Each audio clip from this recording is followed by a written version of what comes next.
सबसे पहले आप सभी बच्चों को मैं बहुत बहुत बहुत थैंक यू बोलना चाहता हूं, क्योंकि इतने कम समय में आपने जो हमारे चैनल को प्यार दिया है और आपने जो हमारे चैनल को सपोर्ट किया है, उससे हमें बहुत मोटिवेशन मिलती है। आपके इतने अच्छे अच्छे इतने सारे कमेंट्स आते हैं हमारे पास कि सर हमारी पढ़ाई चल रही है आपके साथ, हमारे स्कूल में बहुत अच्छे मार्क्स आए हैं। तो ये सब पढ़कर, ये सब सुनकर मुझे भी बहुत मोटिवेशन मिलती है। और बच्चों, मैं चाहता हूं कि मैं इसी तरह आपको 100% बेस्ट क्वालिटी कंटेंट प्रोवाइड करता रहूं, ताकि आपके स्कूल में और आपके फाइनल एग्जाम्स में मार्क्स बहुत अच्छे आए। अब इस छोटे से वीडियो मैसेज में मैं आपको एक बहुत ही इंटरेस्टिंग चीज बताने आया हूं। क्या आपको पता है, जब आप हमारी वीडियोस को देखते हैं तो नीचे आपको एक थैंक्स का बटन नजर आता है। ये YouTube का एक बहुत ही अमेजिंग फीचर है जिसको बोलते हैं सुपर थैंक्स। आप सभी बच्चों के प्यार और आप सभी बच्चों के ही कम्युनिटी को मिलाकर हमारा ये चैनल बनता है। अब जो भी आप बच्चे अगर हमारी इस वीडियो सीरीज को एंजॉय करते हैं और इससे अच्छे से पढ़ाई करते हैं, तो आप अपना एक छोटा सा सुपर थैंक्स हमारे पास इस बटन के थ्रू भेज सकते हैं। अब आपको लगेगा कि सर ये सुपर थैंक्स हम आपको क्यों भेजें, हम आपको ये 1 रुपया भी क्यों दें। तो बच्चों, मैं आपको बताना चाहता हूँ, ये सुपर थैंक्स सिर्फ रुपए का नहीं होता। ये सुपर थैंक्स होता है एक फीलिंग का, एक सपोर्ट का और एक हमारे दिल से दिल के कनेक्शन का। और इसके अलावा हमारा जितना भी सुपर थैंक्स के थ्रू फंड रेज होता है, वो सीधा जाता है बच्चों हमारे आरकेजी फाउंडेशन में। आरकेजी फाउंडेशन हमारा एक एनजीओ है जिसके तहत हम क्लास 6 से लेकर क्लास 12 के सभी अंडर प्रिविलेज्ड स्टूडेंट्स को उनके एजुकेशन में मदद करते हैं। तो बच्चों, आपका एक छोटा सा सपोर्ट हमारे चैनल को मोटिवेशन देता है, हमें प्रोत्साहित करता है कि हम और बेहतर कंटेंट आपके लिए बनाएं। और हमारी पूरी कोशिश रहती है कि आपको 100% इस तरह से कंटेंट प्रोवाइड किया जाए कि आप अपने मार्क्स बहुत अच्छे से स्कोर कर पाएं। तो आप जब भी मेरी कोई वीडियो अगर एंजॉय करें और उसमें आपको पढ़ने में मजा आए, आपकी कोई नई लर्निंग हो, कोई वैल्यू एडिशन मिले, तो प्लीज अपना सपोर्ट जरूर दीजिएगा। आपका एक छोटा सा सपोर्ट शायद किसी और बच्चे की इनडायरेक्टली मदद भी कर दे। तो बच्चों, बहुत बहुत प्यार आप सभी बच्चों को। और हाँ, जितने भी सुपर थैंक्स हमें मिलेंगे, उन सारे सुपर परचेजर्स को मेरी तरफ से मिलेगा स्पेशल शाउट आउट। आपका कमेंट तो अलग से पिन होगा ही, और साथ ही साथ हमारे कम्युनिटी पोस्ट पे मैं सभी हमारे सुपर परचेजर्स को अलग से थैंक्स बोलूंगा। तो बच्चों, यही छोटा सा वीडियो मैसेज मैं आपके साथ लेकर आया था, और आई होप आपकी पढ़ाई बहुत अच्छी चल रही हो और आगे भी चलती रहेगी। बाकी वीडियो पूरी कंप्लीट देखना, पढ़ाई इस लेक्चर की कंप्लीट करना, और अपने जो रेगुलर कमेंट्स आप करते हो वो जरूर जरूर करना। Thank you so much. तो हमारे चैप्टर का नाम है issue of shares. Issue of shares basically पहला चैप्टर होता है जिसमें आप किसी कंपनी के बारे में अकाउंटिंग करने का सीखते हो। अभी तक तो आप सारा पार्टनरशिप फर्म के बारे में अकाउंटिंग सीखते हो, लेकिन शेयर्स के अंदर या इशू ऑफ शेयर्स के अंदर आप किसी कंपनी के बारे में अकाउंटिंग करने के बारे में सीख रहे होते हो। अब कंपनी जो होती है उसके अंदर किस तरह से काम होता है, अगर मैं इस चैप्टर के संदर्भ में बात करूं, तो कंपनी को पैसों की आवश्यकता पड़ती है। तो कंपनी पब्लिक को कहती है कि आप हमें पैसे दे दीजिए, तो हम आपको बदले में कंपनी का मालिक बना देंगे, यानी कि आपको कंपनी का हिस्सा मिलेगा।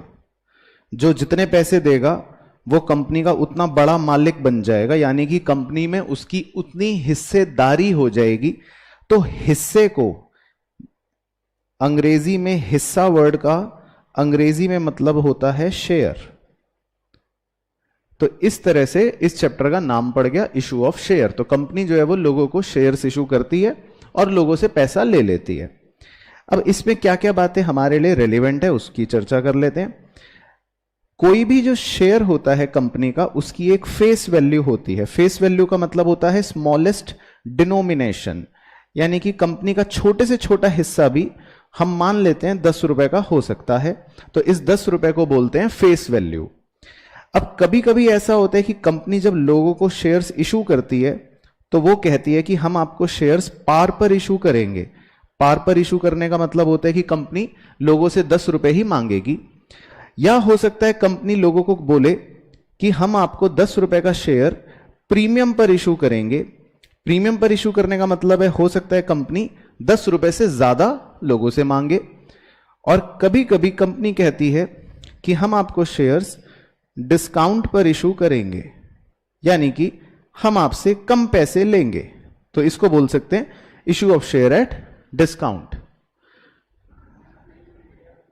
तो ये सब बातें आपको कहां से सीखने को मिली? क्योंकि आपको पहले पढ़ा रखा है। तो शेयर्स को डिस्काउंट पर इशू करना जो होता है वो प्रोहिबिटेड होता है, यानी कि उस पर प्रोहिबिशन है। यानी कोई भी कंपनी कंपनीज एक्ट 2013 के तहत कंपनी को पब्लिक को शेयर्स डिस्काउंट पर इशू नहीं कर सकती। हां, इसका एक एक्सेप्शन अवश्य है। एक्सेप्शन का मतलब है कि एक ऐसा लौता केस है जिसमें कंपनी चाहे तो अपना शेयर सस्ते दामों पर भी इशू कर सकती है। उस एक्सेप्शन को बस आपको एमसीक्यू के लिए याद रखना है। वो एक्सेप्शन है sweat equity shares. Sweat equity shares का कॉन्सेप्ट क्या होता है एक बार फटाफट से बता देता हूं। स्वेट इक्विटी शेयर्स का मतलब आप इसके नाम से याद रखना। स्वेट का मतलब होता है पसीना। तो कंपनी में पसीना कौन बहाता है? कंपनी में पसीना सबसे ज्यादा बहाता है कंपनी का एम्प्लॉय, जो दिन रात कंपनी के लिए मेहनत करता है। तो कभी कभी ऐसा भी होता है कि कोई कंपनी अपने एम्प्लॉय को कहती है कि आपने हमें इतनी मेहनत करी हमारे लिए, तो हम आपको बदले में खुश होकर शेयर्स देना चाहते हैं, और वो भी बहुत सस्ते दामों में, मान लेते हैं 2 रुपए के। तो इस तरह के शेयर्स इशू को फिर हम स्वेट इक्विटी शेयर्स कहते हैं। तो ये वाले शेयर्स जो हैं ये डिस्काउंट पर कंपनी चाहे तो इशू कर सकती है, अदरवाइज पब्लिक को शेयर्स इशू करना प्रोहिबिटेड है। अब आते हैं कि क्या कंपनी 10 रुपए का अगर शेयर है तो एक साथ ही 10 रुपए मांग लेती है? तो आंसर है यस। कंपनी चाहे तो इकट्ठे ही लोगों से 10 रुपए मांग सकती है, हम उसको कहेंगे लंप सम। लेकिन आमतौर पर हमारे सवालों के अंदर ऐसा नहीं होता। कंपनी आमतौर पर 10 रुपए इकट्ठे नहीं लेती। वो कहती है पहले मुझे आप 4 रुपए दे दो, और ये 4 रुपए मुझे एक एप्लीकेशन के साथ दे दो, तो इसे हम कह देते हैं एप्लीकेशन मनी। फिर कंपनी 2-3 महीने के बाद कहती है कि हम आपको शेयर सब अलॉट करेंगे, तो लाओ इसी खुशी में हमें अलॉटमेंट के पैसे दे दो। तो मान लेते हैं कंपनी 2 रुपए अलॉटमेंट का मनी ले लेती है। फिर उसके 2-3 महीने के बाद कंपनी की सेक्रेटरी हमें फोन करती है, यानी कंपनी की सेक्रेटरी का हमारे पास कॉल आता है पहली बार, तो हम इस 3 रुपए को मान लेते हैं कि कंपनी ने हमसे फर्स्ट कॉल मनी मांग लिया। और उसके भी 2-3 महीने बाद हो सकता है कंपनी की सेक्रेटरी का दोबारा से कॉल आ जाए और वो बोले अब रिमेनिंग 1 रुपए हमें लाके दे दो। तो इसको हम फाइनल कॉल या सेकंड एंड फाइनल कॉल बोल सकते हैं। तो आमतौर पे कंपनी के शेयर को कंपनी वाले इकट्ठे पैसे ना मांगकर पब्लिक से थोड़े से इंस्टॉलमेंट में पैसे ले लेते हैं। अब अगर कोई व्यक्ति अपना पैसा दे रहा है परंतु किसी पर्टिकुलर अमाउंट को वो नहीं दे रहा है, तो जो वो पर्टिकुलर अमाउंट नहीं दे रहा है उसे हम कॉन्सेप्चुअली बोलते हैं कॉल्स इन अरियर। यानी कि उसने कोई पर्टिकुलर अमाउंट नहीं दिया तो उसे हम बोलते हैं कॉल्स इन अरियर। कभी कभी ऐसा भी हो जाता है कि कोई व्यक्ति पैसा देता है और वो अपने अलॉटमेंट के टाइम पर ही किसी आने वाली किस्त के पैसे हमें जल्दी दे देता है, तो उसे हम कॉन्सेप्चुअली बोल देते हैं कॉल्स इन एडवांस। तो दोनों तरह के व्यक्ति हो सकते हैं, चाहे व्यक्ति जल्दी पैसे दे दें और चाहे व्यक्ति पैसे ही ना दे। और कभी कभी तो ऐसा भी हो जाता है कि कोई व्यक्ति जब पैसा नहीं देता तो कंपनी को गुस्सा आना शुरू हो जाता है और कंपनी उसके शेयरों को कैंसिल कर देती है। कैंसिल करने का अंग्रेजी में यहां पर कॉन्सेप्ट होता है कि शेयर्स को फोरफीट कर देना, यानी कि शेयर्स अब उस शेयर होल्डर से रद्द करवा दिए जाते हैं। वो उस कंपनी का अब मालिक या हिस्सेदार नहीं रहता और कंपनी उसके शेयर्स को फोरफीट कर लेती है। और अगर कंपनी चाहे तो किसी के भी शेयर्स फोरफीट होने के बाद किसी तीसरे आदमी को वो री इशू भी कर सकती है। अब री इशू करने के टाइम पर आपको ध्यान रखना है कि री इशू जब होता है शेयर तो वो पार पर भी किया जा सकता है, वो प्रीमियम पर भी किया जा सकता है, और तो और वो डिस्काउंट पर भी री इशू किया जा सकता है। तो इससे हमने क्या इंपॉर्टेंट बात सीख ली कि जब शेयर पहली बार इशू होता है तो वो डिस्काउंट पर इशू नहीं हो सकता, लेकिन जब शेयर री इशू होता है तो फिर वो डिस्काउंट पर री इशू हो सकता है। तो इसको एग्जाम में क्वेश्चन घुमा के लैंग्वेज में दे सकता है, तो अलर्ट रहना है। पहली बार शेयर इशू करेंगे तो डिस्काउंट पर नहीं हो सकता, लेकिन अगर दोबारा तिबारा चौबारा कभी भी शेयर इशू करेंगे या री इशू करेंगे तो वो डिस्काउंट पर इशू हो सकता है। अब कंपनी का एक प्रोसीजर होता है। कंपनी कहती है कि भाई हमारी एक मैक्सिमम लिमिट है कैपिटल की, जो हमने अपने मेमोरेंडम ऑफ एसोसिएशन में मेंशन कर रखी है, MOA में। मान लेते हैं कंपनी की मैक्सिमम लिमिट है 10 लाख रुपए की, तो कंपनी इस 10 लाख रुपए को इस प्रकार से डिवाइड करके लिख लेती है कि 1 लाख शेयर्स ऑफ ₹10 ईच। तो कंपनी की इस मैक्सिमम लिमिट वाली कैपिटल को, जो उसके मेमोरेंडम ऑफ एसोसिएशन में मेंशन होती है, हम क्या बोलते हैं? Very good, authorised share capital या नॉमिनल शेयर कैपिटल या रजिस्टर्ड शेयर कैपिटल, कुछ भी कह सकते हैं। अब कंपनी अपनी इस मैक्सिमम लिमिट में से ही कुछ शेयर्स पब्लिक को इशू करके देती है। मान लेते हैं कंपनी ने 1 लाख में से 60,000 शेयर्स ही पब्लिक को इशू करे, तो जितने शेयर्स वो पब्लिक को इशू करती है उस शेयर्स की कैपिटल वैल्यू को हम क्या बोलते हैं? Very good, issued share capital बोलते हैं। अब जब पब्लिक अप्लाई करना शुरू करती है, पब्लिक कहती है मुझे भी शेयर चाहिए, मुझे भी शेयर चाहिए, मुझे भी शेयर चाहिए, तो कंपनी जो है उसके पास एप्लीकेशंस रिसीव होना शुरू होते हैं, लोगों की चिट्ठियां आनी शुरू हो जाती हैं, लोग शेयर्स मांगना शुरू कर देते हैं। अब हो सकता है जब चिट्ठियां कंपनी के पास आए तो जरूरी नहीं है कि कंपनी ने 60,000 शेयर्स ही इशू करे हैं तो एग्जैक्टली 60,000 एप्लीकेशंस ही आए। हो सकता है कंपनी के पास 70,000 शेयर्स की एप्लीकेशन आ जाए, हो सकता है कंपनी के पास 60,000 शेयर्स की ही एप्लीकेशंस आ जाए, हो सकता है कंपनी के पास 50,000 शेयर्स की एप्लीकेशंस आ जाए। यानी कि 3 तरह की प्रोबेबिलिटीज बन सकती हैं। तो अगर कंपनी ने 60,000 शेयर्स इशू करे हैं तो हो सकता है उस 60,000 से ज्यादा चिट्ठियां आ जाएं, एग्जैक्टली 60,000 चिट्ठियां आ जाएं, या 60,000 से कम चिट्ठियां आ जाएं। तो इन कॉन्सेप्ट्स के हमें नाम पता होने चाहिए। अगर 60,000 से यानी इशूड शेयर से ज्यादा चिट्ठियां आ जाएं तो हम उस कॉन्सेप्ट को कहते हैं ओवर सब्सक्रिप्शन, और अगर 60,000 से यानी कि इशूड शेयर से कम चिट्ठियां आ जाएं तो उसे हम कहते हैं अंडर सब्सक्रिप्शन। और अगर एग्जैक्टली ही 60,000 चिट्ठियां आ जाएं तो उसे हम क्या कहते हैं? Full subscription. तो फुल सब्सक्रिप्शन अगर है तो कोई टेंशन वाली बात ही नहीं है, तो हम हंसते खेलते आगे बढ़ जाएंगे। लेकिन अगर अंडर सब्सक्रिप्शन या ओवर सब्सक्रिप्शन है तो फिर हमें थोड़ी सी माथे पर शिकन लानी पड़ेगी, यानी कि थोड़ा सोचना पड़ेगा। अंडर सब्सक्रिप्शन में आपको सिर्फ एक थ्योरेटिकल पॉइंट याद होना चाहिए, वो ये कि अगर चिट्ठियां 90% भी नहीं हैं, यानी कि वो 90% सब्सक्रिप्शन भी कंप्लीट नहीं कर पा रही हैं, जैसे हमारे केस में नहीं कर पा रही हैं क्योंकि कंपनी ने 60,000 शेयर्स इशू करे तो उसका 90% कितना हुआ? 54,000।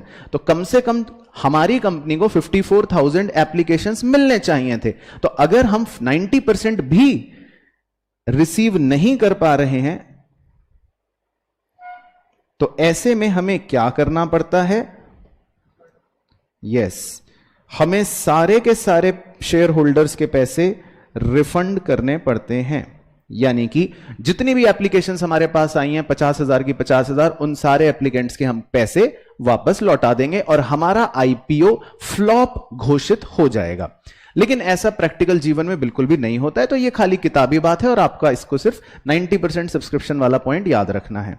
सर, अगर हम रिफंड करने में देरी करते हैं और आप 15 दिन से ज्यादा का डिले कर देते हो तो क्या होगा?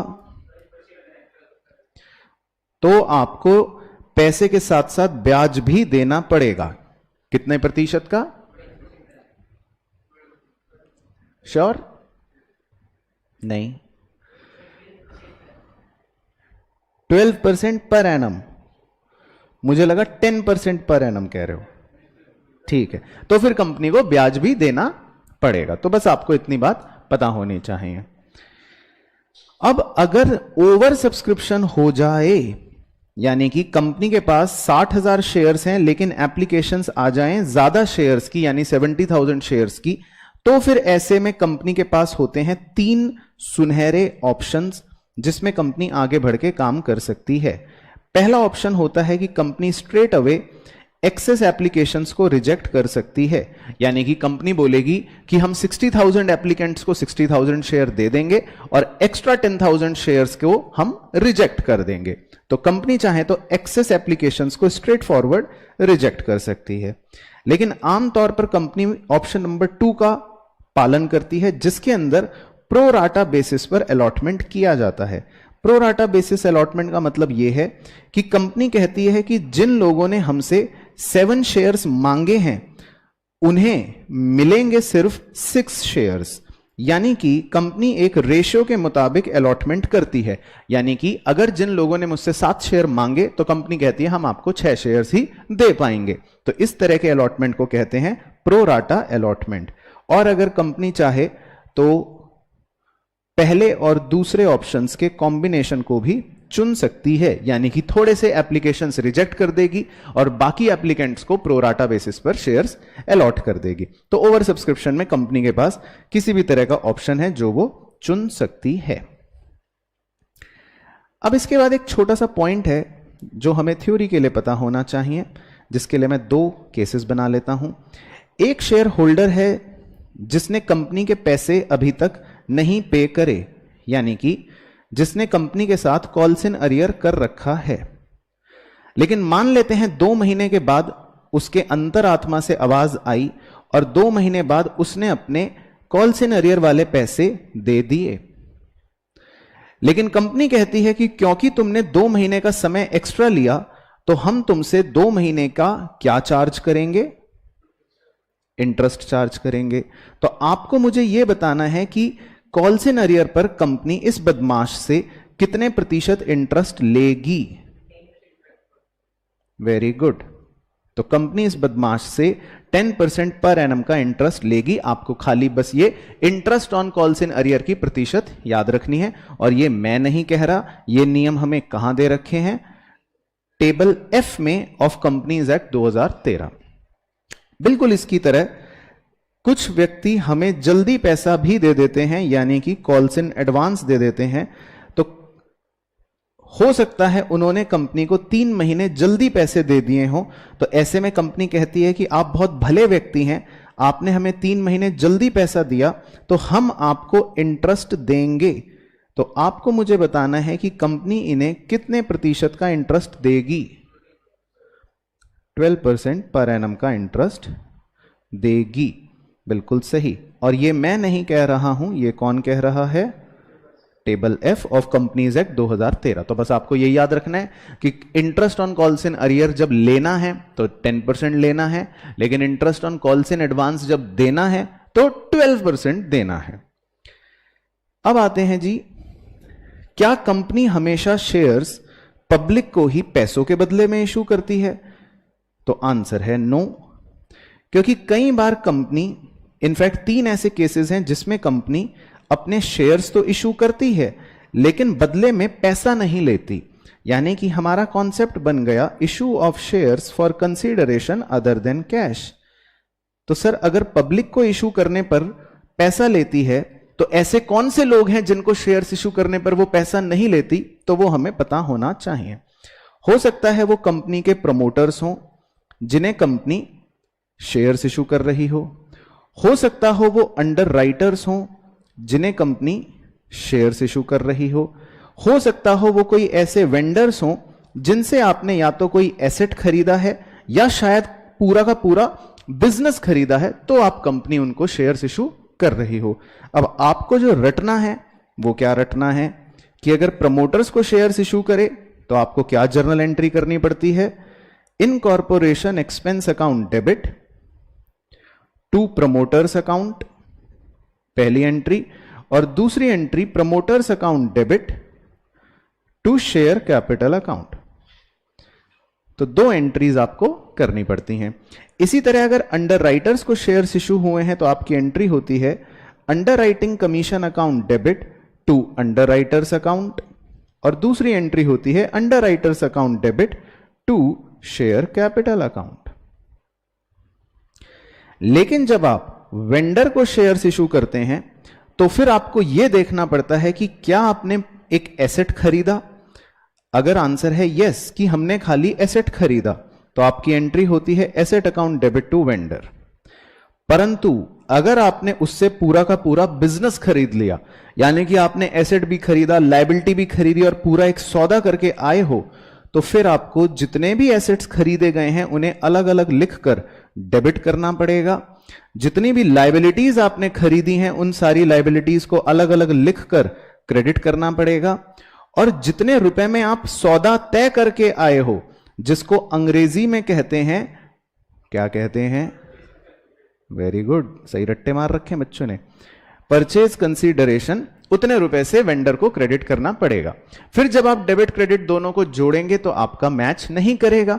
हो सकता है बैलेंसिंग फिगर नीचे की तरफ बच रहा हो, या हो सकता है बैलेंसिंग फिगर ऊपर की तरफ बच रहा हो, दोनों में से किसी एक जगह बचेगा।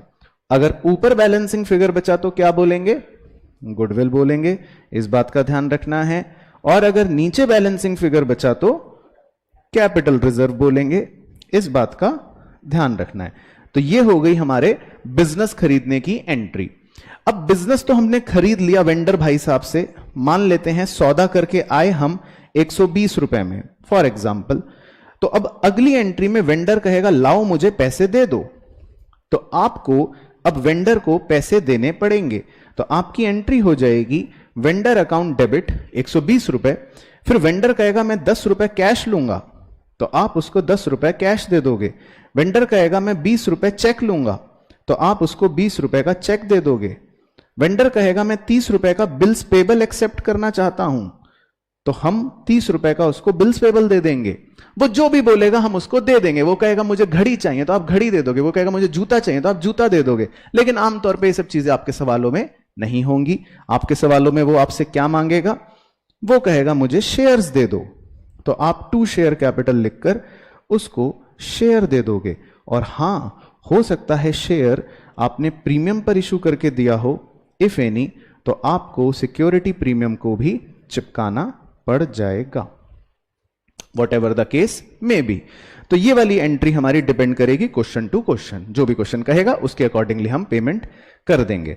तो क्रक्स क्या हो गया कि चाहे कैसा भी केस हो, इन तीनों केसेस के अंदर कंपनी को पैसा रिसीव नहीं होता। इन तीनों ही केसेस के अंदर कंपनी शेयर इशू तो कर रही होती है, लेकिन for consideration other than cash. इसके बाद बेसिक जर्नल एंट्रीज क्या होती हैं इस चैप्टर की, मैं बस सिर्फ वो एक बार फटाफट फास्ट मैनर में डिस्कस कर रहा हूं। सबसे पहले कंपनी को एप्लीकेशन मनी मिलता है, तो आप एंट्री करते हो bank account debit to share application. Then उसके बाद कंपनी उस शेयर एप्लीकेशन के मनी को ट्रांसफर करती है, तो आप एंट्री करते हो share application account debit to share capital account. अगर लेकिन आपने ओवर सब्सक्रिप्शन के केस में कोई एप्लीकेशंस को रिजेक्ट कर रहा है, तो आपको रिफंड करे गए मनी को सारा का सारा क्रेडिट करना पड़ेगा।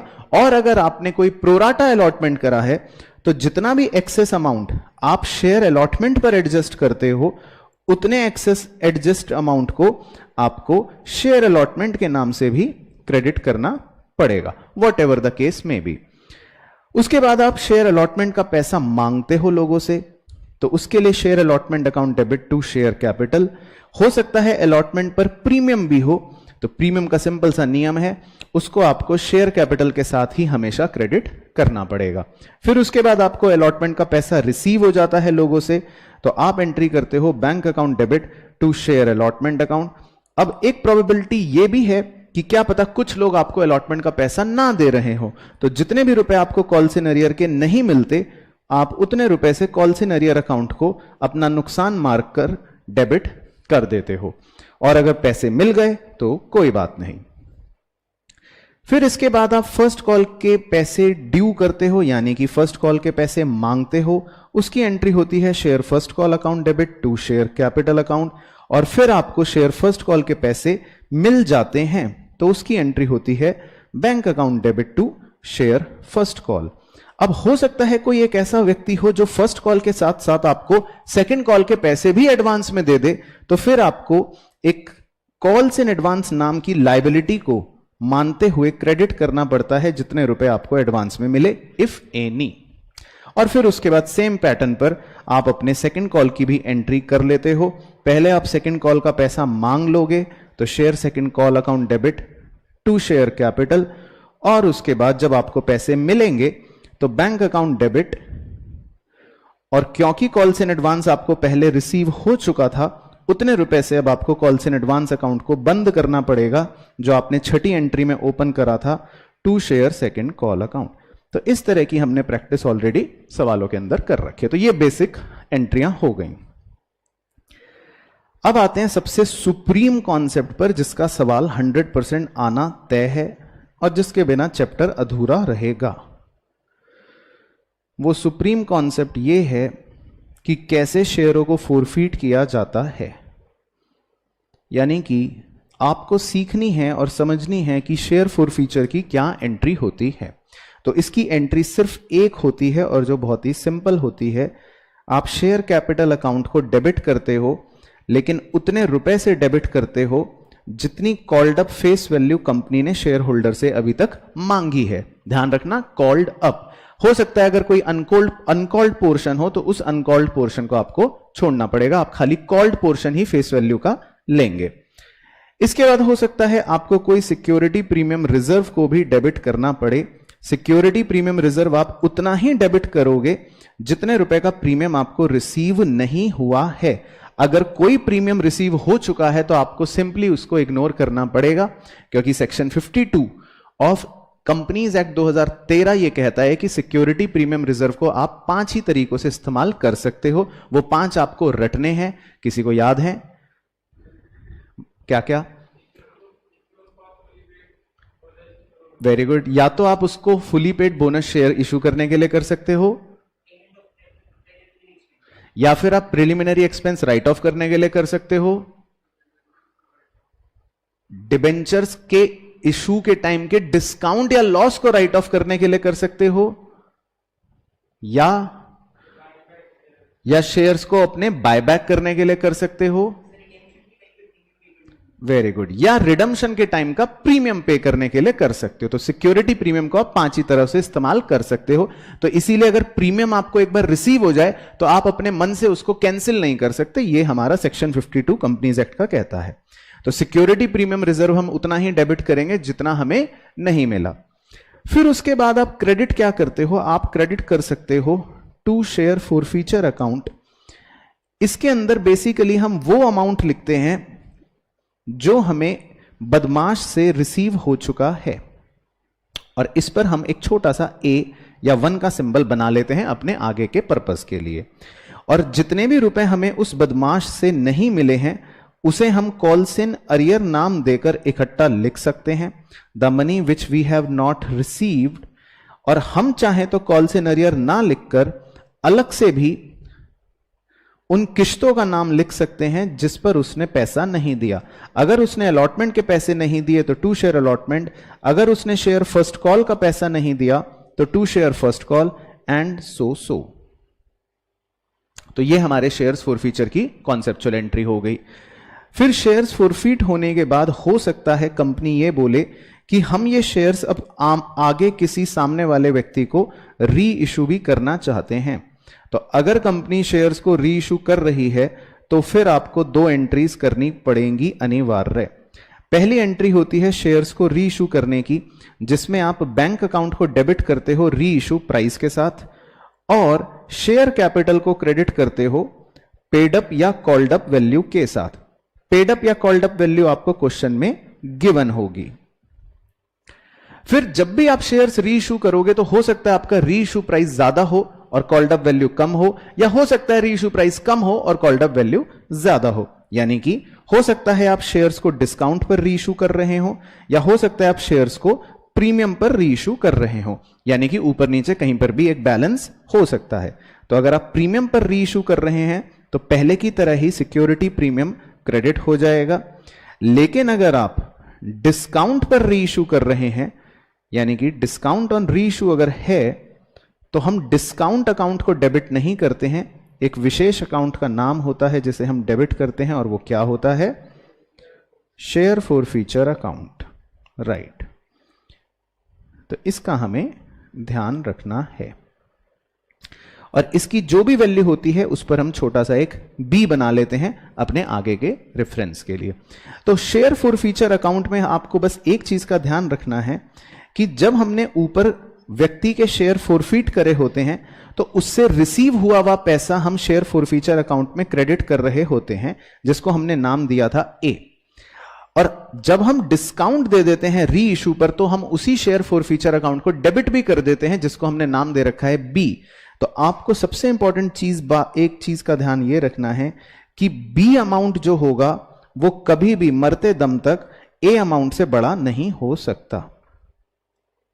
यानी कि जो हमें रिसीव के टाइम पर शेयर फोरफीचर में हमने जितने रुपए क्रेडिट करे हैं, हम उससे ज्यादा रुपए री इशू के टाइम पर फोरफीचर में डेबिट नहीं कर सकते। तो यह बात हमें याद रखनी पड़ेगी। उसके बाद हम दूसरी एंट्री करते हैं री इशू की, जिसमें हम अपने शेयर फोरफीचर में हुए फायदे को यानी कैपिटल प्रॉफिट को एक स्पेशल रिजर्व के अंदर ट्रांसफर कर देते हैं, और उस स्पेशल रिजर्व का नाम क्या होता है? कैपिटल रिजर्व होता है।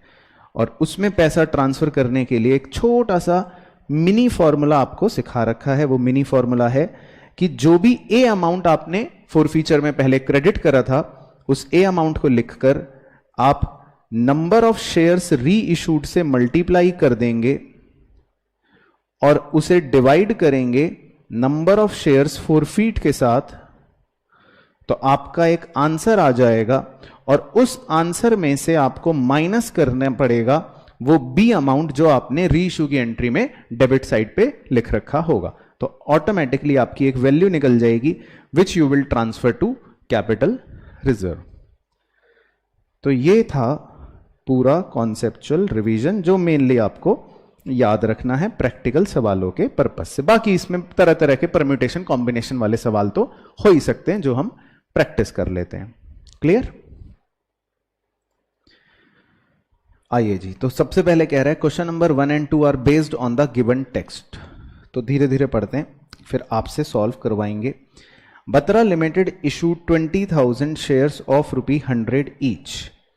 तो देखो बच्चों, 100 रुपी का शेयर इशू करा कंपनी ने, तो ये हो गई face value at a premium of ₹25 per share. तो ये 25 रुपए का जो है ये है प्रीमियम, तो इसको हमने अलग लगाया। Payable as follows ₹20 on application, तो आपका ब्रेकअप में 20 रुपए आ गया एप्लीकेशन का। ₹45 ऑन अलॉटमेंट इंक्लूडिंग 15 प्रीमियम, तो इसका मतलब आप कैसे इसको प्रेजेंट करोगे? 30 रुपए आप फेस वैल्यू के शो कर दो और 15 रुपए आप प्रीमियम के शो कर दो। फिर कह रहा है 60 rupee on first and final call including 10 premium, तो इसको आप कैसे शो करोगे? 50 रुपी फर्स्ट कॉल के फेस वैल्यू के शो कर दो और 10 रुपए का प्रीमियम शो कर दो। The issue was oversubscribed by 10,000 shares. इस लाइन का क्या मतलब है? Very good. तो इसका मतलब है कि कंपनी के पास टोटल शेयर्स 30,000 आए, या इसका मतलब कंपनी के पास जो टोटल एप्लीकेशंस आई वो 30,000 शेयर्स के लिए आई, क्योंकि कंपनी ने 20,000 शेयर्स इशू करे थे और 10,000 वो कह रहा है कि एक्स्ट्रा आ गई, तो इसका मतलब कंपनी के पास टोटल 30,000 चिट्ठियां आई। फिर वो कह रहा है applicants of 8,000 shares were allotted only 1,000। तो इसका मतलब कंपनी ने 8,000 शेयर मांगने वालों को सिर्फ 1,000 शेयर्स ही अलॉट करे। तो इस कॉन्सेप्ट को आप क्या कहते हो? Pro rata. तो इसका रेशियो है 8:1। आप 8 मांगोगे तो 1 मिलेगा, 8 शेयर मांगने पर आपको 1 शेयर मिल रहा है। फिर वो कह रहे हैं applicants of 1,000 shares were sent letter of regrets. इसका मतलब रिजेक्शन। तो कंपनी ने 1,000 एप्लीकेंट्स को तो दुख से भरी चिट्ठी भेज दी कि भाई हम माफी चाहते हैं, आपको शेयर नहीं मिल पाएंगे। तो अब कितने एप्लीकेंट्स बच गए? 21,000 बच गए। तो उनको हमने कितने शेयर्स अलॉट कर दिए होंगे? कंपनी के कितने थे? 20,000 शेयर्स थे, है ना? उसमें से 1,000 तो पहले वालों को दे चुकी कंपनी ऑलरेडी। तो अब इन बचे हुए 21,000 को कितना दे पाएगी कंपनी? 19,000 शेयर्स दे पाएगी। तो इसका मतलब बचे हुए 21,000 एप्लीकेंट्स को कंपनी ने अपने 19,000 शेयर्स दे दिए होंगे। तो ये भी एक प्रकार से प्रोराटा कैटेगरी की अलॉटमेंट हो गई। तो इसका अगर मैं रेशियो पूछूं तो वो कितना होगा? 21:19, तो 21 शेयर मांगे लेकिन 19 शेयर मिले। The excess amount received at the time of application was to be adjusted only against allotment। कह रहा है जो भी आपको एक्स्ट्रा पैसे मिलेंगे वो आप खाली अलॉटमेंट तक ही एडजस्ट करोगे, अगर उससे भी ज्यादा आगे बढ़ गई मामला तो कह रहा है overpayments exceeding the amounts due on allotment were to be refunded. तो यानी कि समझ गए कहानी, आपको एक्सेस जो भी मिलेगा पैसा वो खाली अलॉटमेंट तक ही एडजस्ट करना है, अगर उससे ज्यादा भी एक्सीड हो गया तो फिर वो रिफंड कर देना। All the money at the time of allotment and call was duly received. हमें सारे पैसे बच्चों समय पर मिल गए, कोई बदमाश नहीं है। चलो तो अब देखते हैं वो दो सवाल क्या पूछ रहा है। सवाल number 1, what pro rata allotment is made in the question. कह रहा है क्वेश्चन में कौन सी प्रोराटा अलॉटमेंट की गई है 4 ऑप्शनों में से। तो ये तो हम निकाल ही चुके थे सवाल पढ़ते पढ़ते, मेरी मदद से आपने चेप लिया था। तो 21:19 यही प्रोराटा अलॉटमेंट कर रखी, बाकी तो सारे ऑप्शन गलत हैं। अब सेकंड वाला करने के लिए मैं आपको दूंगा 4 मिनट का समय। तो अब आपको यह निकालना है कि कितना अमाउंट रिफंड होगा। आइए तो जी पहले अगर मैं प्रोराटा वाली जो कैटेगरी है जिन्होंने 8000 शेयरों के लिए अप्लाई करा था, मैं उनकी अगर चर्चा करूं तो उनसे हमें एप्लीकेशन मनी जो पहले रिसीव हुआ होगा 8000 शेयर्स इंटू 20 रुपए। लेकिन मुझे उनसे जो एप्लीकेशन मनी लेना चाहिए, क्योंकि मैंने उनको सिर्फ 1000 शेयर ही अलॉट करे, तो 1000 शेयर इंटू 20 रुपए, मुझे उनसे सिर्फ 20,000 रुपए ही लेने चाहिए। तो क्या मैं ये बोल सकता हूं कि प्रोराटा कैटेगरी वाले पहले वाले लोगों से मैंने 1,40,000 रुपए एक्स्ट्रा लिए हैं? क्या यहां तक सब बच्चे एग्री हैं? हेलो बच्चों, क्या आपका भी सपना है चार्टर्ड अकाउंटेंट बनने का और आप चाहते हैं अपनी सीए की जर्नी मेरे साथ यानी कि हमारी पूरी आरकेजी टीम के साथ कंप्लीट करना? तो आपको करना है सिर्फ एक काम, आरकेजी सीए क्लासेस के ऐप को आज ही डाउनलोड कीजिए। यहां पर आपको सीए फाउंडेशन, सीए इंटर और सीए फाइनल की आपकी कंप्लीट जर्नी की गाइडेंस मिलेगी।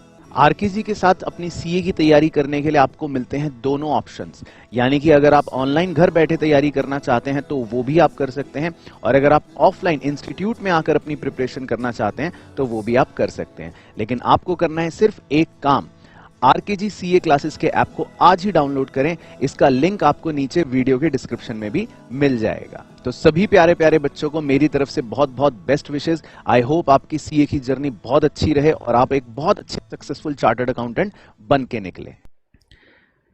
फिर जब मैं उन प्रोराटा 1 कैटेगरी वाले लोगों से अलॉटमेंट के 45 रुपए मांगूंगा, तो मैंने उनसे 1000 शेयर्स उनको अलॉट करें, तो मैं उनसे 45,000 रुपए अलॉटमेंट के मांगूंगा।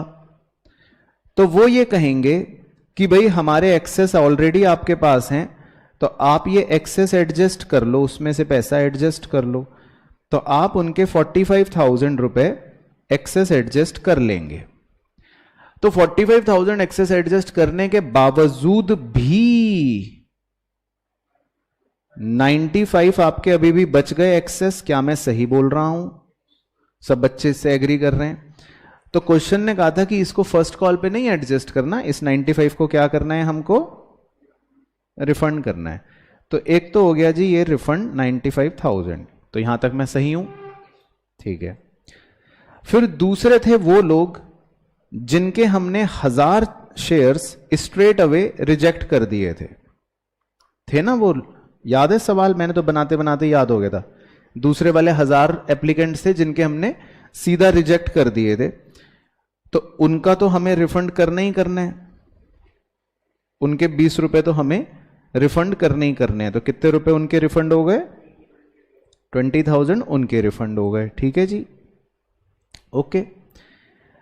फिर उसके बाद जो तीसरी कैटेगरी के लोग थे, यानी जो तीसरे प्रोराटा वाले 21,000 और 19,000 वाले लोग थे, अब क्योंकि उनके रेशो में गैप बहुत कम है, 21 और 19 बहुत कम गैप है, तो मुझे सीधा ये बात पता है, अंडरस्टूड है, लॉजिकल है, आप चाहे क्रॉस चेक कर लेना कि उनका एक्सेस मनी अलॉटमेंट के आगे जाएगा ही नहीं। अगर आप निकाल के भी देखोगे तो उनका एक्सेस जो निकलेगा वो बहुत ही कम निकलेगा और वो अलॉटमेंट पे ही खत्म हो जाएगा। आप चाहें तो इसको बाद में निकाल के देख लेना, तो इसलिए मैं उनको छोड़ देता हूं।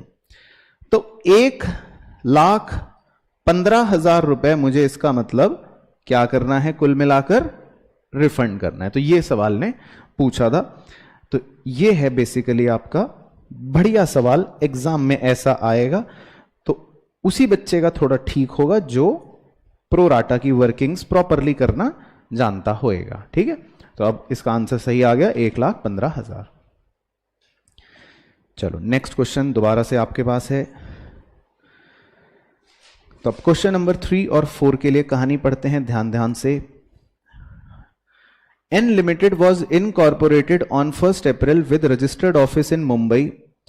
The capital clause of the Memorandum of Association reflected a registered capital of 8 lakh equity shares of ₹10 each.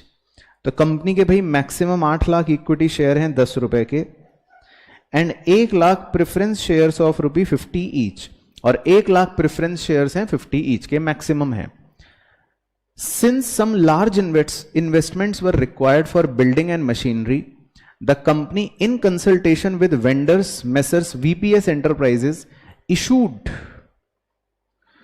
1 lakh equity share and 20,000 preference shares at par with them in full consideration of asset acquired. तो साहब ये कौन सा concept हो गया जो आपको अभी रिवाइज करवाया था कि हम कंसीडरेशन अदर देन कैश वाला, यानी कि कंपनी अपने इक्विटी और preference share messrs VPS enterprise को इशू कर रही है क्योंकि उनसे बदले में बिल्डिंग और मशीन एक्वायर करें।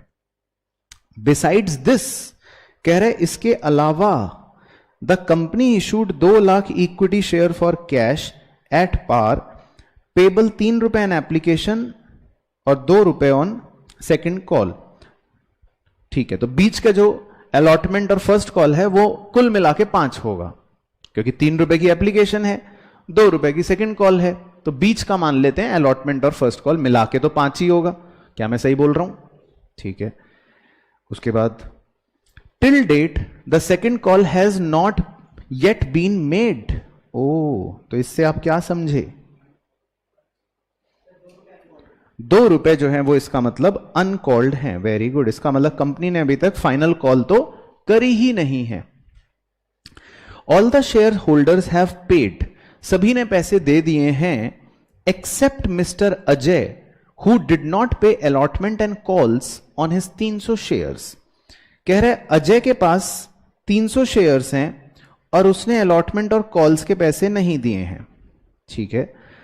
And mister Vupil who did not pay the first call on his share on his 200 shares, और विपुल ने फर्स्ट कॉल के पैसे अपने 200 शेयर्स पे नहीं दिए हैं।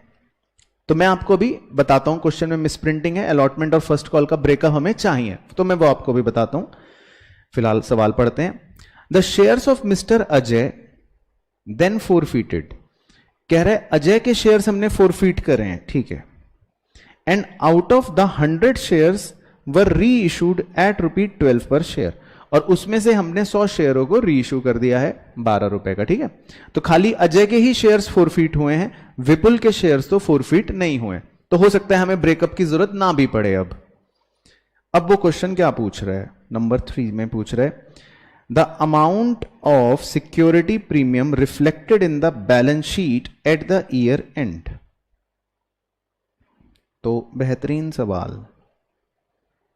चलिए, तो 5 मिनट का आपको, 5 तो वैसे ज्यादा है, 2 मिनट का आपको समय मिलेगा सोचने का, तो सोचें फिर आपसे पूछते हैं।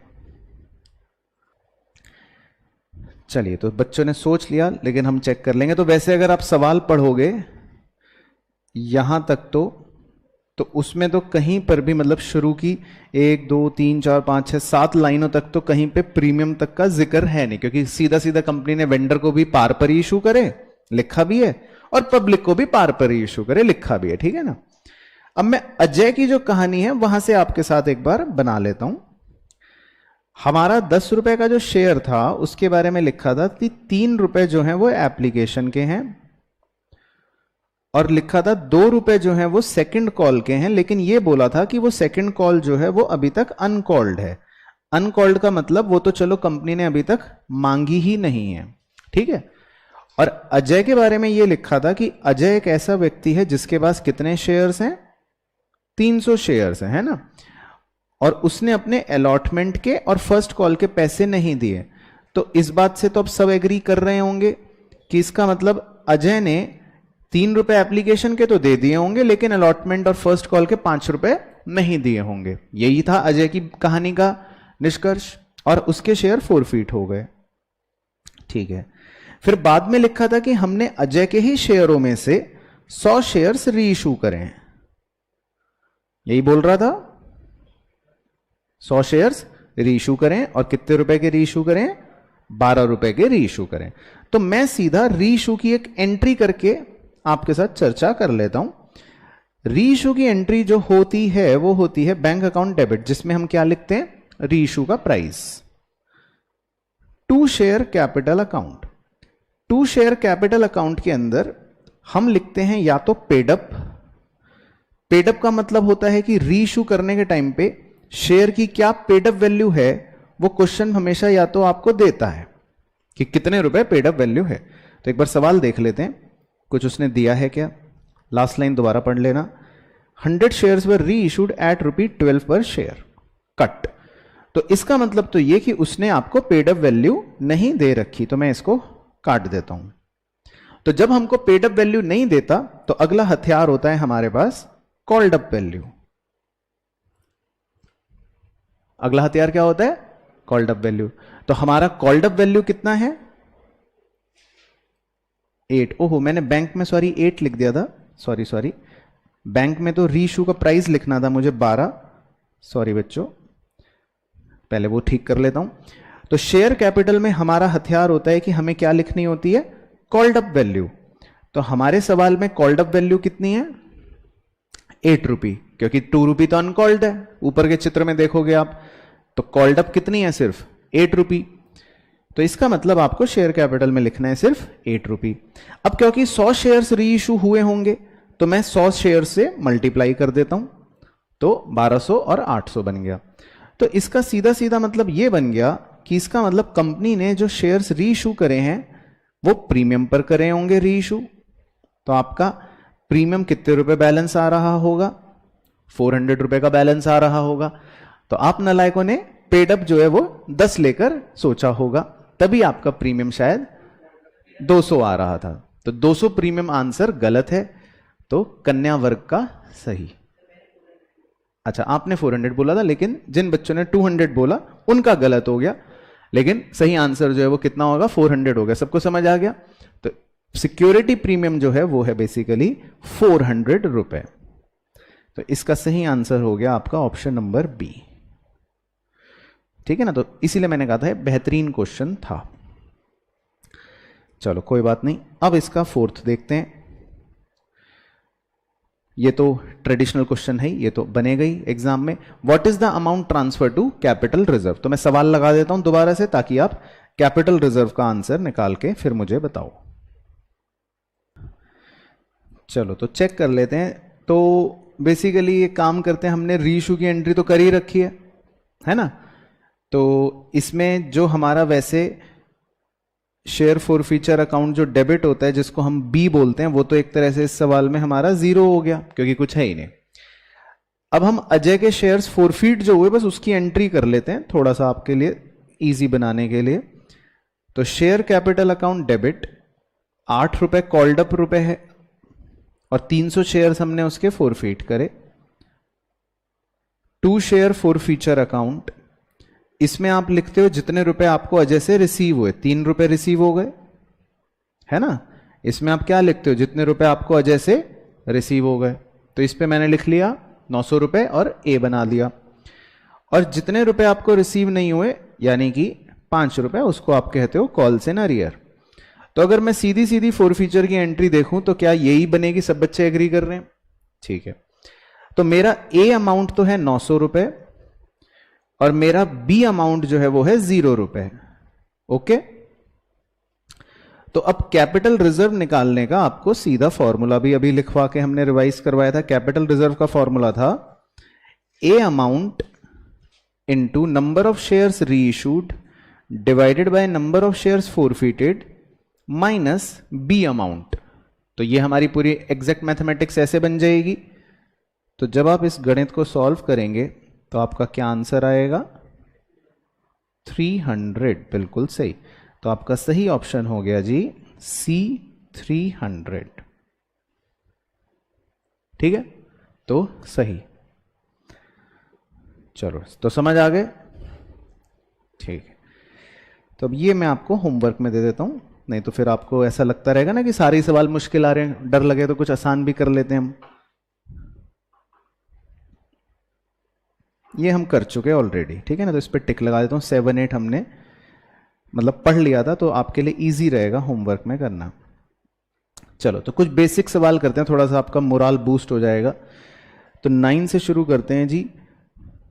विच टाइप ऑफ शेयर्स, कह रहा कौन से shares can not be issued as per the companies act. आपको पढ़ा रखा है कि कौन से शेयर्स इशू नहीं हो सकते हैं। हाँ, इररिडीमेबल प्रेफरेंस शेयर, क्योंकि हमारे कंपनीज एक्ट में ये नियम है कि आपको प्रेफरेंस शेयर्स मैक्सिमम से मैक्सिमम कम से कम 20 साल बाद तो रिडीम करने ही पड़ेंगे। आप कोई भी प्रेफरेंस शेयर ऐसे नहीं रिडीम कर सकते कि भाई जिनको कभी रीपे ही ना किया जाए पूरी जिंदगी, ऐसा हमारे कंपनीज एक्ट में नहीं है। तो सही ऑप्शन हो गया। उसके बाद number 10, among the following which statement is not true. मतलब कि आपको यह बताना है कि कौन सा स्टेटमेंट गलत है अबाउट प्राइवेट कंपनी। आपको झूठ बताना है। क्यों? क्योंकि उसमें कितनी होती है? ठीक है, वेरी गुड। तो इसमें डी ऑप्शन जो है ये गलत है। Minimum paid up capital 5 lakh जो ये बता रहा है, ये बात गलत है, क्योंकि प्राइवेट कंपनियों के लिए ये लिमिट है 1 लाख। तो ये गलत है। उसके बाद question number 11, first call amount received in advance from the share holders before it is actually called up by the directors is. ये हमने आज कॉन्सेप्चुअल डिस्कशन में कवर ही कर लिया था कि अगर कोई हमें पैसे जल्दी दे देता है तो हम कॉल्स इन एडवांस अकाउंट नाम की एक लाइबिलिटी को क्रेडिट कर देते हैं। तो सही ऑप्शन बन गया इसका डी। परफेक्ट। अब थोड़ी सी आपको सोचना पड़ेगा क्वेश्चन नंबर 12 के लिए। अब बढ़िया क्वेश्चन है। RT limited issued 20,000 equity share of 10 each at a premium of ₹3 payable as follows. On application ₹4, on allotment ₹5, तो उसका मतलब हो गया ₹2 फेस वैल्यू और ₹3 premium. On first call ₹2, on second call ₹2। ठीक है। Applications were received for 30,000 shares, तो इसका मतलब हो गया over subscription. And pro rata allotment was made to all. Pro rata allotment company ने सबको करके दी। Pass the necessary journal entry for the amount due on allotment. तो कह रहा है आप जर्नल एंट्री बताओ अमाउंट ड्यू ऑन अलॉटमेंट की। तो मतलब कॉन्सेप्चुअल डिस्कशन के अनुसार आपको जर्नल एंट्री नंबर 3 बतानी है, जिसमें हम अलॉटमेंट के पैसे मांगते हैं, वो वाली एंट्री बतानी है। अलॉटमेंट के पैसे मांगने वाली एंट्री बतानी है।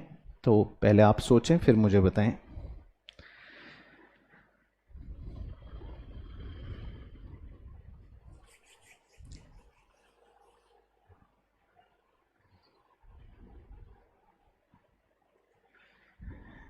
चलो, तो थर्ड एंट्री वैसे क्या करते हैं हम, शेयर अलॉटमेंट अकाउंट डेबिट। तो उसमें हमारे जितने भी इशूड शेयर होते हैं, यानी 20,000 शेयर्स हैं, आप उसको मल्टीप्लाई करोगे ₹5 से, तो आप कितने रुपए मांगोगे? 1 लाख रुपए मांगोगे। तो share allotment account debit 1 lakh. तो इतना तो सभी में ऑप्शंस में हो गया। फिर अब उसमें ₹2 आपकी फेस वैल्यू है और ₹3 आपका प्रीमियम है। तो 2 शेयर कैपिटल में आप खाली ₹2 लिखोगे। तो ₹2 और 20,000 शेयर हैं तो हो गए 40,000 शेयर कैपिटल में लिखोगे, और ₹3 आपका प्रीमियम है। तो ₹3 इंटू 20,000 शेयर, 60,000 आप प्रीमियम में लिखोगे। तो ये वाला जो ब्रेकअप है सिर्फ ए ऑप्शन में ही आपको दे रखा है। तो इसका जो सही आंसर बन गया वो बन गया ऑप्शन नंबर ए। तो सीधा सिंपल क्वेश्चन बेसिकली ये था। ठीक है, तो आपको बस ये बताना था कि थर्ड एंट्री क्या होगी, तो ऑप्शन नंबर ए होगी सही आंसर। चलो उसके बाद 13 आपका होमवर्क है। उसके बाद 14 पूछ लेते हैं आपसे। Agro limited invited application for 20,000 shares of rupee value of rupee 10। The amount is payable as ₹3 on application and ₹5 on allotment and balance on first and final call. Applications were received for 30,000 shares. Find out the amount received on application. कह रहा आपको application पे कितने रुपए receive हुए। तो basically आपसे वो कॉन्सेप्चुअल डिस्कशन के मुताबिक जर्नल एंट्री नंबर 1 पूछ रहा है, जिसमें हमें एप्लीकेशन मनी रिसीव होती है, वो पूछ रहा है। तो बहुत ही आसान हो गया अब तो आपके लिए, क्योंकि एक ही एंट्री है जिसमें बैंक अकाउंट डेबिट लिखा है। तो वैसे भी आपकी फर्स्ट एंट्री होती है bank account debit to share application. बाकी ए बी डी ऑप्शन तो वैसे ही शक्ल से गलत हो जाएंगे, तो ये वाला आंसर तो आप डायरेक्टली भी बता सकते हो।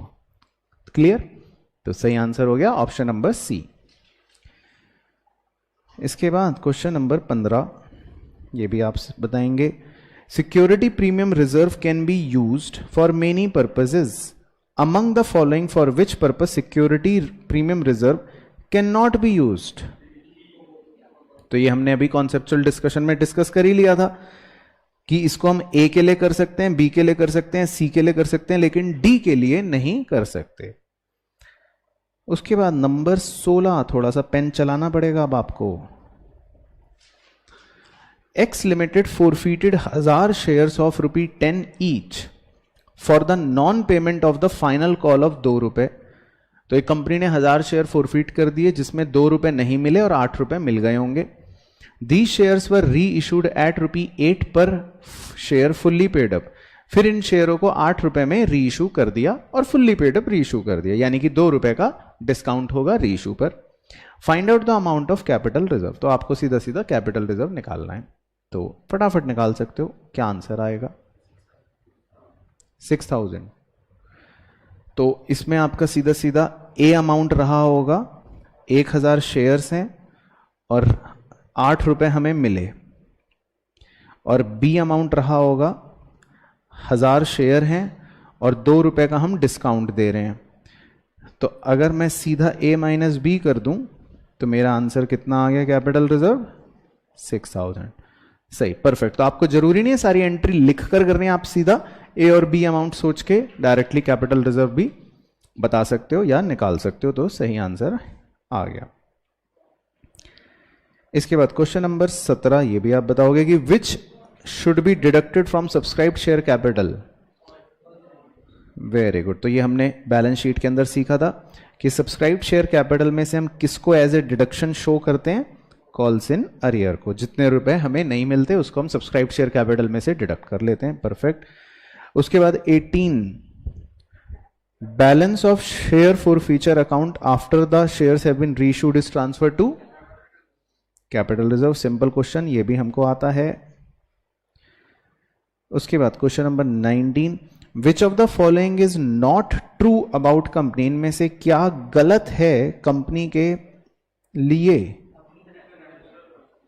Company is a natural person, ये बात गलत है क्योंकि कंपनी का फीचर होता है company is an artificial person. चलो ठीक है, तो थोड़े से आसान क्वेश्चनों में से आपका मोरल बूस्ट हो गया होगा।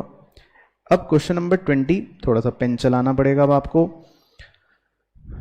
X Limited forfeited 2000 shares of ₹10 each, which were issued at par, held by Naresh for the non-payment of allotment money of ₹4. The called up value per share was ₹9. On the forfeiture, the amount debited to share capital account will be। तो आपको बस ये बताना है कि forfeiture की entry के time पर आप जब शेयर कैपिटल अकाउंट डेबिट लिखते हो तो उसमें आप क्या लिखोगे? तो उसका हमने कॉन्सेप्ट क्या सीखा था, उसमें हम क्या लिखते हैं, कॉल्ड अप फेस वैल्यू लिखते हैं। तो इस सवाल की सेकंड लाइन में क्या दे रखा है, कॉल्ड अप कितने रुपए है वैल्यू, 9 रुपए है वैल्यू। तो अगर 9 रुपए कॉल्ड अप है और 2000 शेयर्स हमने फोरफीट करे एक्स के, तो क्या आंसर आ जाएगा, 18,000। सही, तो ये भी आ जाएगा, है ना। उसके बाद 21, very simple question, under which head share capital is shown in the balance sheet. तो ये हमने दोनों जगह पढ़ रखा है, शेयर होल्डर्स फंड। सही। According to companies act, company cannot issue share at discount. Company जो है वो डिस्काउंट पर शेयर इशू नहीं कर सकती। उसके बाद 23, थोड़ा सा पेन चलाना पड़ेगा अब। T limited purchased A machine from L limited for ₹60,000। ठीक है। इट वॉज डिसाइडेड टू पे 5,000 रुपए इन कैश। ठीक है। And the balance be paid by the issue of shares of ₹10 each. तो हमने एक मशीन खरीदी 60,000 रुपए की और 5,000 रुपए तो हमने कैश दे दिया है और बचे हुए 55,000 रुपए के लिए हम शेयर्स इशू करेंगे 10 रुपए ईच का। Pass the journal entry if shares issued at a premium of 10%, और 10% कह रहा है हमने प्रीमियम भी इशू करा। तो अब आप देख लो ऑप्शंस में से कौन सा सही लग रहा है आपको।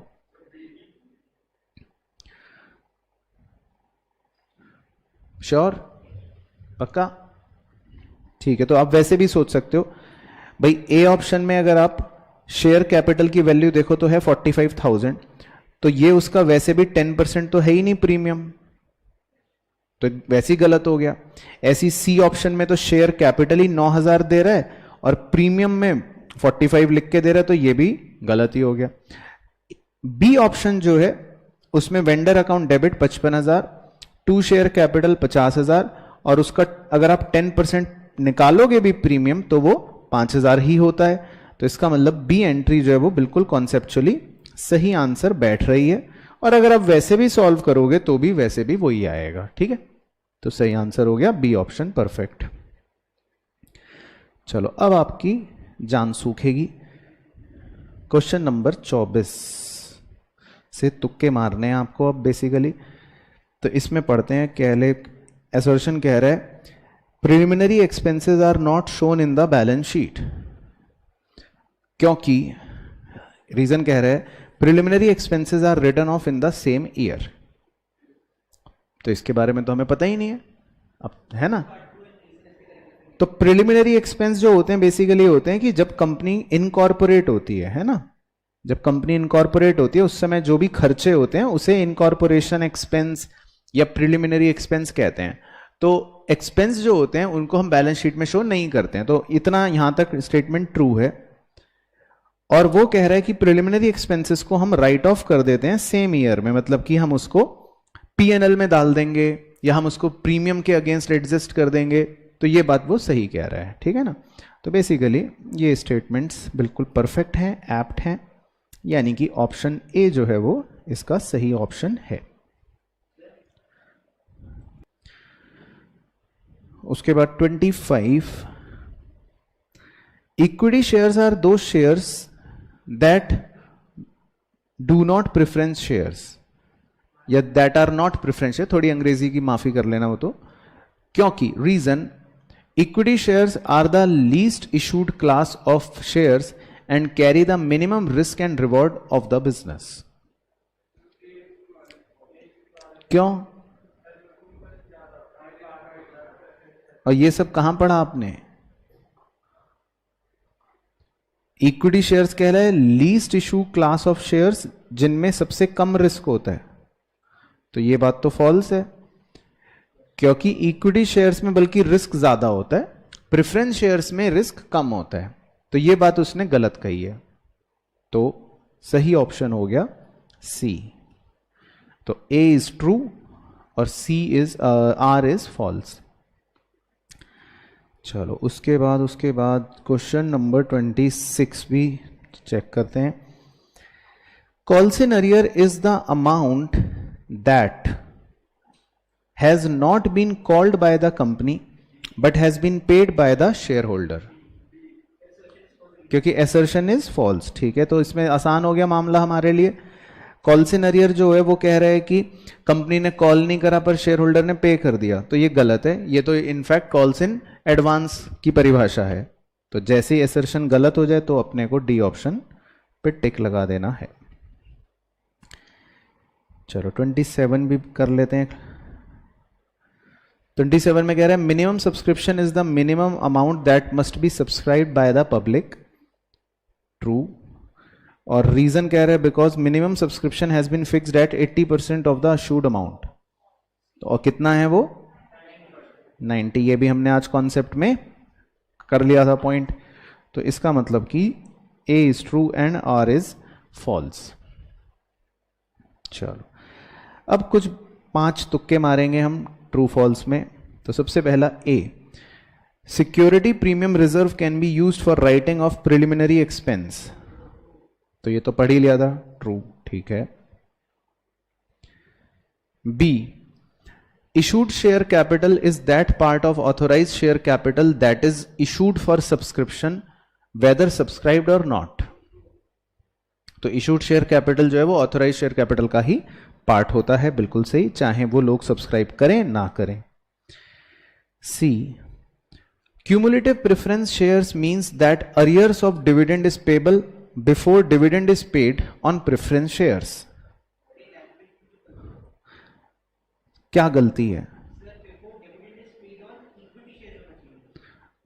नहीं, ऐसा नहीं है, ऐसी भी कोई बहुत बड़ी गलती नहीं है। क्यूमुलेटिव प्रेफरेंस शेयर्स की कहानी ये होती है कि इनका डिविडेंड जो है वो इकट्ठा हो जाता है। इकट्ठे करने को क्यूमुलेटिव वर्ड बोल देते हैं। तो जैसे कंपनी ने एक साल डिविडेंड नहीं दिया तो वो इकट्ठा हो गया, दूसरे साल भी नहीं दिया वो इकट्ठा हो गया, तीसरे साल भी नहीं दिया तो इकट्ठा हो गया। तो चौथे साल अब उनको डिविडेंड मिलने से पहले वो पुराने 3 साल का मिलेगा, इकट्ठा मिलेगा। तो ऐसे प्रेफरेंस शेयर्स को हम क्यूमुलेटिव प्रेफरेंस शेयर कहते हैं। तो यही वो अंग्रेजी में कह रहा है कि cumulative preference share means that arrear of dividend is payable before dividend is paid on preference share. तो मतलब इनको पहले पुराना मिलेगा, फिर बाद में इनको अपना नॉर्मल मिल जाएगा या डिविडेंड मिल जाएगा। तो ये ट्रू है स्टेटमेंट, क्योंकि ये इनका एग्जैक्ट मीनिंग होता है बेसिकली। चलो उसके बाद D, subscribed share capital can be less than और equal to issued share capital but can not be more. तो subscribed share capital issued share capital से ज्यादा नहीं हो सकती, लेकिन उसके बराबर या कम तो हो ही सकती है, ट्रू। और E, shares can be issued to the employees at a discount. पक्का? और उनका नाम क्या होता है? Sweat equity share. चलो तो सही तुक्के मार लिया आपने, ट्रू। तो कंपनी एम्प्लॉइज को अपने शेयर्स डिस्काउंट पर इशू कर सकते, ये बात ट्रू है, पब्लिक को नहीं कर सकती। चलो फिर कुछ फिल इन द ब्लैंक्स के भी मजे लिए जाएं। A, according to table F, ये interest on calls in advance में be paid at a rate not exceeding. ठीक है, तो ये हमने आज सीखा था। Interest on calls in advance company अगर देगी तो 12% पर एनम तक दे सकती है। B, shares issued to promoters in lieu of their services are categorized as shares issued for consideration other than cash। ये भी हमने आज सीख लिया था। उसके बाद number C, premium received on the issue of shares is shown on the dash side of balance sheet। तो प्रीमियम जो है वो आपको पता है सिक्योरिटी प्रीमियम रिजर्व होता है, तो उसको आप बैलेंस शीट के कौन से साइड पे दिखाओगे? हाँ, मतलब खाली लायबिलिटी भी आप लिख सकते हो, क्योंकि एसेट साइड पे तो नहीं दिखाएंगे, लायबिलिटी साइड पर ही शो करेंगे। उसके बाद D, preference shareholders are dash of the company. नहीं, इसकी एग्जैक्ट वर्ड टर्मिनोलॉजी याद रखना है। ऐसे 2 क्वेश्चन होते हैं, एक होता है debenture holders are dash of the company और एक होता है preference shareholders are dash of the company. तो डिबेंचर होल्डर्स आर होते हैं क्रेडिटर्स ऑफ द कंपनी, क्योंकि वो बाहर के लोग हैं, लेकिन प्रेफरेंस शेयर होल्डर्स होते हैं are owners of the company, क्योंकि ये घर के लोग होते हैं। और इक्विटी शेयर होल्डर्स भी are owners of the company. Basically shareholders are owners of the company and debenture holders are creditors of the company. होता है, इन्हें डिविडेंड मिलता है और इनका नाम क्या है, देखो शेयर होल्डर. तो शेयर होल्डर वर्ड आते ही समझना है मालिक.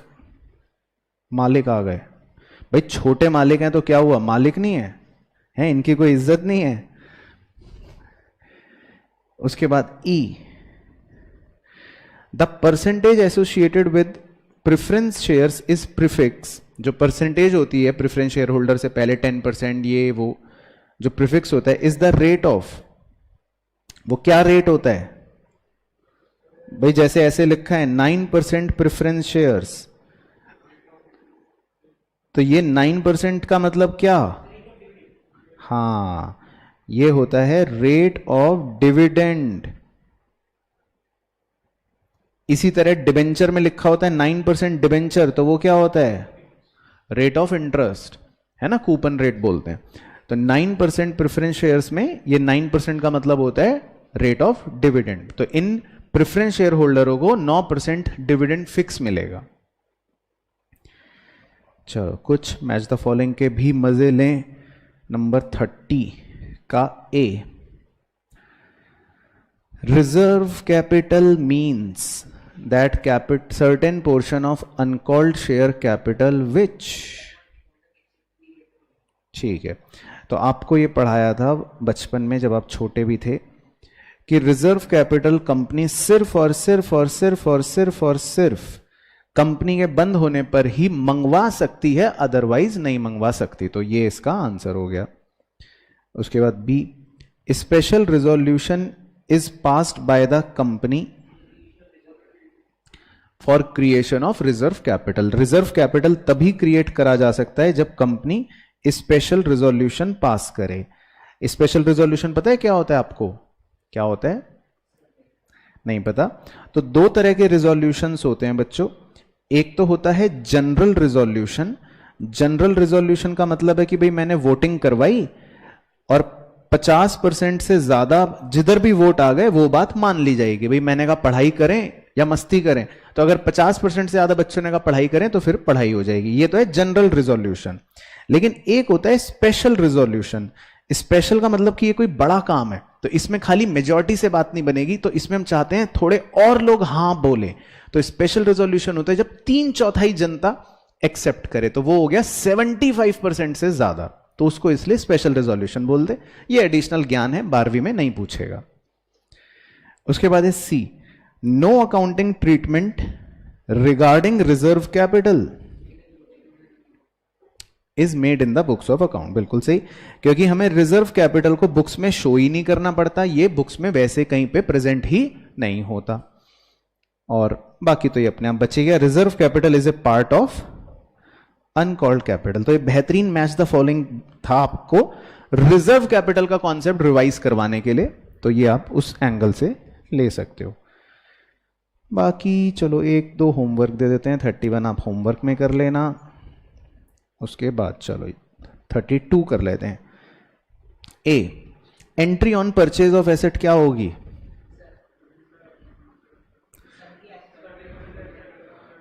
ठीक है, वेरी गुड. नंबर 2 होगी. Entry on issue of share at par वाली क्या होगी, 4, वेरी गुड, क्योंकि उसमें पार वाली एंट्री हो रही है. उसके बाद C, entry on issue of share at premium वाली क्या होगी, 3, क्योंकि उसमें सिक्योरिटी प्रीमियम हमारा क्रेडिट हो रहा है. और issue of shares to promoters, वो हमने वैसे भी लिख रखा है या याद है, आपको याद होना चाहिए कि वो होती है incorporation expense account debit to share capital. चलो सही, सिंपल. उसके बाद 33 आप होमवर्क में कर लेना. मैच द फॉलोइंग है. 34 कर लेते हैं चलो हम आपके साथ. 34 में कह रहा है शेयर एप्लीकेशन मनी रिसीव्ड, बताओ कौन, वेरी गुड. तो एप्लीकेशन के पैसे मिले तो एंट्री हो गई bank account debit to share application. तो इससे आपको नरेशन कॉन्सेप्ट्स रिवाइज हो जाएगा. B, share application money transfer की एंट्री, very good, share application account debit to share capital, पैसा ट्रांसफर हो गया। देन उसके बाद C, share allotment money due. Very good, तो अलॉटमेंट के पैसे मांगने की एंट्री हो गई, share allotment account debit to share capital uh, और शेयर अलॉटमेंट मनी रिसीव्ड, तो वैसे तो ऑटोमेटिकली बच गया और पता भी है हमें bank account debit to share allotment. Clear? चलो, तो बस अब एक लास्ट क्वेश्चन कर लेते हैं 35। इसके लिए आपको थोड़ा कलम उठाना पड़ जाएगा अपना। Read the following case study, तो पहले तो केस स्टडी को पढ़ना पड़ेगा। On 1 April Ranjana limited made an issue of 3 lakh equity share of 10 each at a premium of ₹4 per share, payable as follows: 6 on application including 1 premium, 2 on allotment including 1 premium, 3 on first call including 1 premium, 3 on second call including 1 premium. तो पहले इतना चित्र बना लें हम, बताओ क्या breakup बनेगा। ठीक है, तो 5 + 1, 1 + 1, 2 + 1 और 2 + 1। ठीक है, उसके बाद applications were received for 4.5 lakh shares, of which applicants for 90,000 were rejected. ठीक है, and their money were refunded. Rest of the applicants were issued share on pro rata basis and their excess money was adjusted towards allotment. तो इसका भी diagram बना लेते हैं चिट्ठियों का। तो भाई 4.5 लाख टोटल एप्लीकेशंस कंपनी के पास आई, तो कंपनी ने क्या करा बताओ। 90,000 एप्लीकेंट्स को तो रिजेक्ट कर दिया, यानी उनके पैसे तो रिफंड कर दिए। बचे कितने? 3,60,000। तो कंपनी ने उन्हें कितने शेयर्स अलॉट कर दिए होंगे? 3 लाख। तो ये कंपनी ने प्रोराटा बेसिस पर अलॉटमेंट कर दिया। तो कंपनी ने कहा जो 6 शेयर मांगेगा हम उसे 5 शेयर देंगे। ओके, फिर इसके बाद Jatin to whom 6,000 shares were allotted. कह रहे जतिन को 6,000 शेयर्स अलॉट हुए हैं। तो क्या आप ये बता सकते हो कि जतिन ने कितने शेयर के लिए अप्लाई करा होगा? अगर ये मान लो जतिन है और ये लिखा है कि जतिन को 6,000 शेयर अलॉट हुए हैं, तो इसका मतलब उसने अप्लाई भी तो करे होंगे ना ज्यादा शेयरों के लिए। तो कितने शेयरों के लिए अप्लाई करा होगा उसने? 7200। बिल्कुल सही, 6,000 × 6/5, 7200 शेयर्स के लिए उसने अप्लाई करा होगा। और फिर आगे क्या लिखा है? फेल टू पे the allotment money and his shares were forfeited after allotment. तो उसके शेयर्स कंपनी ने अलॉटमेंट के बाद फोरफिट कर दिए क्योंकि उसने अलॉटमेंट का पैसा नहीं दिया। तो मतलब ये जतिन ने एप्लीकेशन का पैसा तो दे दिया लेकिन अलॉटमेंट का पैसा नहीं दिया। तो कंपनी ने उसके शेयरों को क्या करा? अलॉटमेंट के बाद ही फोरफिट कर दिया। तो जतिन कैसा बदमाश है? छोटा क्यों है? इससे बड़ा बदमाश तो कोई पैदा ही नहीं हुआ धरती पर। तो जो दूसरी इंस्टॉलमेंट ही नहीं दे रहा, मतलब एक तरह से एप्लीकेशन के बाद वो कुछ भी नहीं दे रहा, तो वो तो बड़ा बदमाश है। तो अच्छा, इसके बाद रुचि, लो दूसरी बदमाश भी आ गई। Who applied for 10,800 shares. तो रुचि ने अप्लाई करा है 10,800 शेयर्स के लिए। फेल टू पे द 2 कॉल्स। तो अब रुचि ने अगर अप्लाई करे हैं 10,800 शेयर्स, तो ये बताओ रुचि को अलॉट कितने हुए होंगे? अगर रुचि ने अप्लाई करे हैं 10,800 शेयर्स, तो रुचि को मिले कितने होंगे? 9,000। Very good, 10,800 × 5/6। तो कह रहे उसने दोनों कॉल्स नहीं दी। तो रुचि कैसी बदमाश है? छोटी बदमाश। ठीक है, फिर कह रहा है and on her such failure her shares were forfeited. तो हमने रुचि के शेयर्स भी फोरफिट कर दिए। ठीक है। 12,000 forfeited shares were reissued as fully paid up on the receipt of ₹9 per share। तो 9 पर शेयर मतलब ये तो हो गया रीइशू प्राइस, और फुल्ली पेड अप का मतलब होता है 10 रुपए। तो 12,000 शेयर्स जो हैं वो रीइशू हो गए बेसिकली, ये मतलब हो गया। और लिखा है comma the whole of Ruchi's shares being included. तो इसमें कह रहा है रुचि के तो सारे के सारे ही शेयर्स इंक्लूडेड हैं, तो मतलब 12,000 में से 9,000 तो रुचि के ही होंगे। तो बताओ जतिन के कितने? 3,000। Very good. तो पहले सबको सवाल समझ आ गया? किसी को कोई दिक्कत परेशानी तो सवाल से संबंधित नहीं है?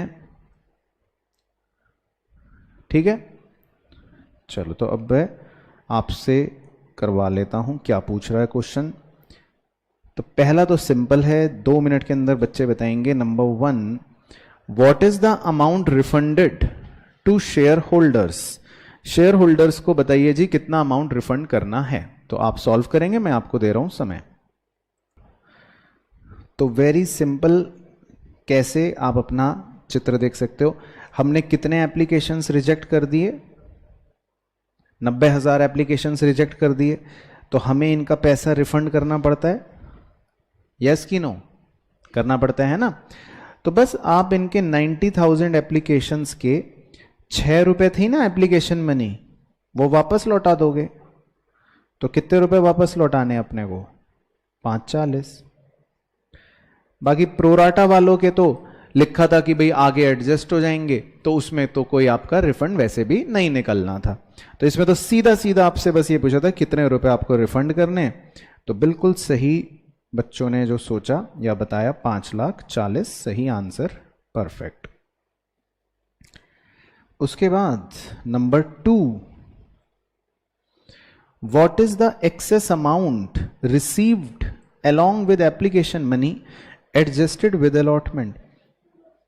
तो आपको बस ये बताना है कि कितने रुपए आपको अलॉटमेंट पर मिले, कितने रुपए आपको एप्लीकेशन पर मिले जो आप अब आगे अलॉटमेंट पर एडजस्ट करोगे। मतलब इसमें आपको वो प्रोराटा वाली वर्किंग से देखकर बस ये बताना है कितने रुपए आपको एक्स्ट्रा मिले। ठीक है, तो 2 मिनट का समय, फटाफट बताओ।